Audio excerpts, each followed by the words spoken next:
कितने हुई? चलो सन। हमने के डर से तो ऊपर बैठ गए। चल नीचे उतर।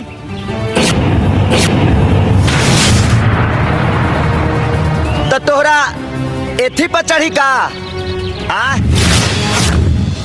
हम डर से नहीं की चढ़ल, हम गिनती करत तनी कि एगो हमारा मेहरारू के तिलक चढ़ावेला हमार सार कएगो बड़न जा।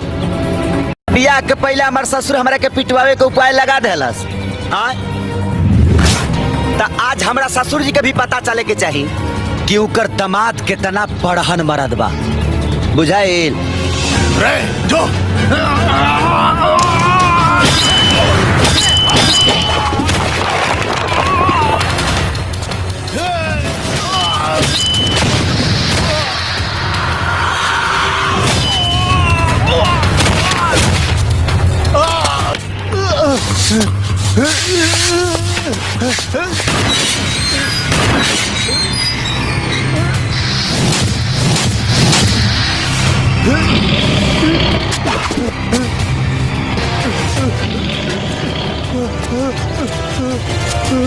ससुर जी तोहार भेजल दहेज लौटावे आइल बनी।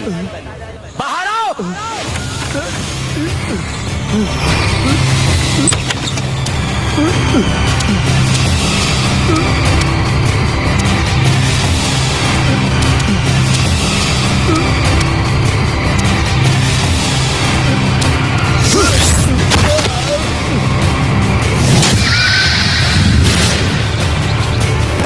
तोर इतना हिम्मत कितने हमारा दरवाजा पे आ गई ले।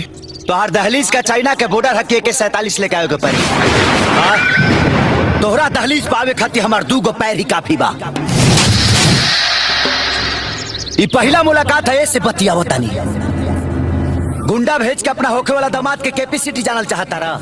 तसुना 6.25 फीट हाइट, 48 इंच छाती, भटपुरिया मर्दाना, तोहरा बेटी के दीवाना। हर रिश्ता के निभावे वाला सिर्फ एक नाम,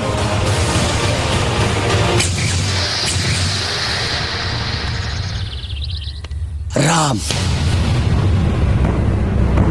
इस संक्षेप पर चेरला हमार।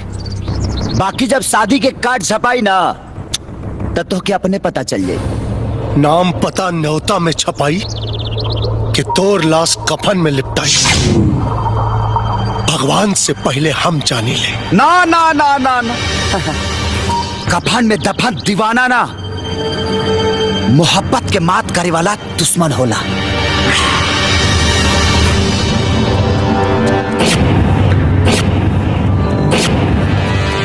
जेब में 1 रुपया रोटी के और दीवाना करोड़पति लड़की हमार बेटी के।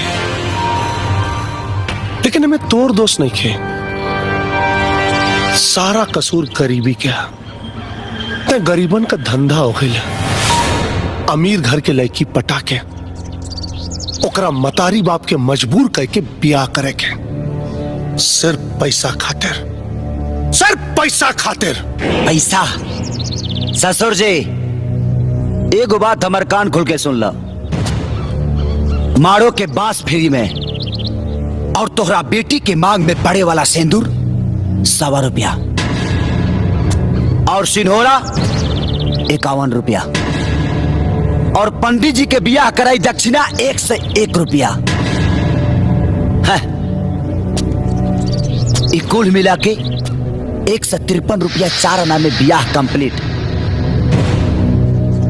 और हम उतना पैसा अपना जेब में 24 घंटा लेके चली ले। और एगो और बात, तोहरा बेटी के प्यार बन के दिल में आइल बनी और कार में बैठ के आई तुहार दामाद बन के।